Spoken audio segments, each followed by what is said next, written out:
Hello everybody, and thank you for joining our training on sustainability linked bonds, also known as SLBs. My name is Lea le Leonnec. I'm an ESG fixed income analyst in a research department.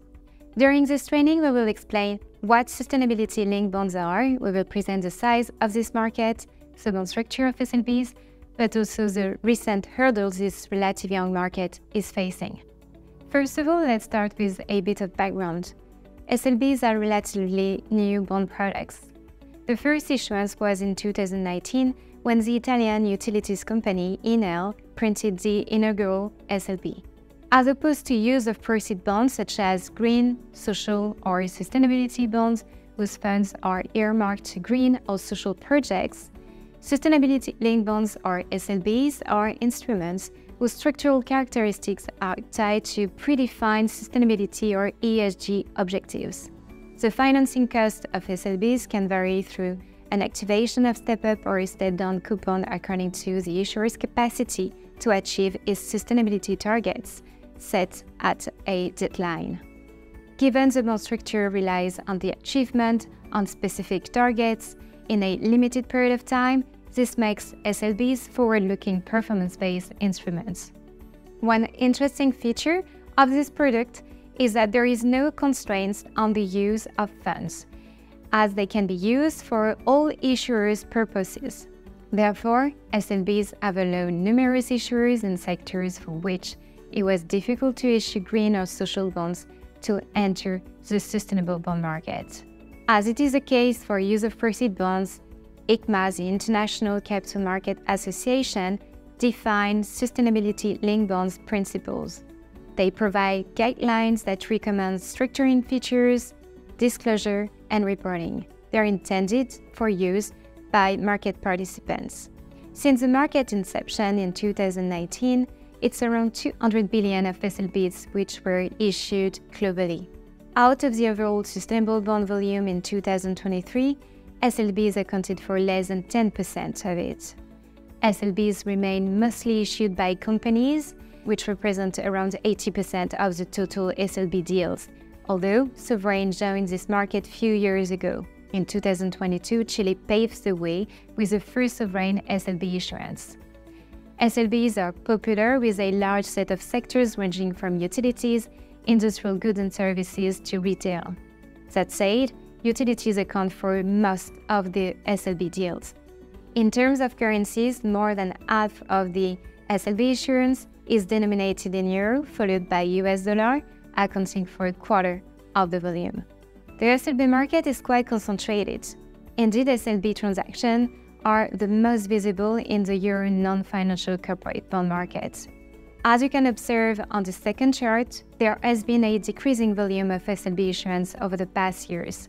In few slides, we will explain this trend that is resulting from hurdles the SLB market currently faces. Let's dive now into the structure of SLBs.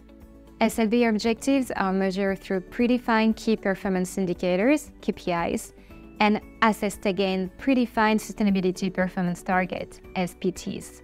An issuer can have several KPIs or SPTs by sustainability-linked bond. Let's have a look at the table below. In these examples, the KPIs refer to greenhouse gas emissions, but they could have been based on renewable energy generation, water consumption, or gender balance. The SPT define quantifiable objectives. In the case of two SLBs of Heidelberg, the targets equal 500 and 400 kg net CO2 per ton of cement at two different dates. When looking at the overall guidelines, KPIs should be relevant, material to the corporate issuer's business, quantifiable, and of course, externally verifiable. SPT should be ambitious, represent a material improvement in the respective KPIs, and be beyond a business-as-usual trajectory.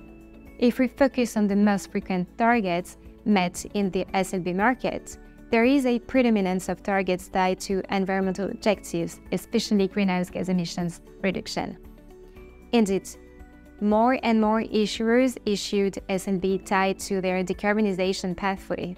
Turning to the financial features of SLBs, SLBs can have step-up or step-down coupons. Step-up coupon generates a potential cost increase as interest rate rises if an issuer fails on its targets. Conversely, step-down coupon leads to a potential cost decrease if the issuer succeeds. Today, there is a very limited number of step-down SLBs. The main reason is that investors or bondholders are often reluctant to buy a bond that may offer lower coupons at some point in time. So, the most predominant form of SLBs are step-up SLBs. Coupon step-up can be cumulative until the bond matures. For example, an SLB with a 25 basis point step-up coupon, once activated, will lead to a maximum cumulative step-up of 100 basis points after 4 years. It's worth noting that the average maximum cumulative step-up currently observed in the market is under 100 basis points. Also, if an SLB has multiple step-ups, we sum them up to get the maximum step-up that an SLB issuer will be willing to pay. When looking at the financial penalties on companies, Enel records the highest amount with a potential cost equal to $500 million. Recently, Enel fell on its Scope 1 carbon intensity target. 10 SLBs of Enel share this same target and will see their coupon step-up activated. Although the implied cost is estimated at $120 million, this is very negligible when compared to the EBITDA of the group. Actually, the limited financial consequences for companies has been one of the critiques raised against the SLB market. I mentioned earlier in the training that SLB issuance has slowed down over the past years. We will now look at the main hurdle that weigh on the deployment of the SLB market. We just saw the lack of punitive step-up provision for the issuers of SLB when they fail on their targets. Indeed, the additional funding cost in the case of failure remains today quite limited. We can also mention the lack of standardization of KPIs. We can find numerous KPIs on the same theme, such as greenhouse gas emissions, but it is likely they will be all different from one another. It's also difficult to assess the ambition of sustainability targets. What tells me the specific target is ambitious enough for an issuer? All those hurdles have led to an overall caution stance from investors. However, similar to the green bond market in its early stage, this may change because SLBs remain a nascent market.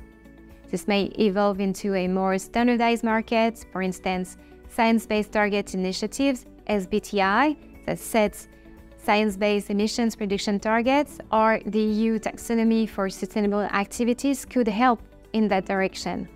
In addition, more issuers spending on their targets, such as Enel, could bring more credibility to the SLB market. This will underline that targets are ambitious enough to be missed. To sum up what we learned during this training in few bullet points, SLBs tie the interest rate of a bond to a company achievement of sustainability goals. There is no earmarking to specific sustainable projects or categories as opposed to use of proceeds bonds. Coupon step-ups are the most common SLB issued. If an issuer fails to reach its targets, this leads to the activation of a coupon step-up. This leads to higher interest rates. Some hurdles have led to an overall caution stance from investors weighing on the pace of SLB issuance over the past years. However, this may change in the future as SLBs remain a nascent market. We reach the end of our training on SLBs. I hope you enjoy it. Thank you and goodbye.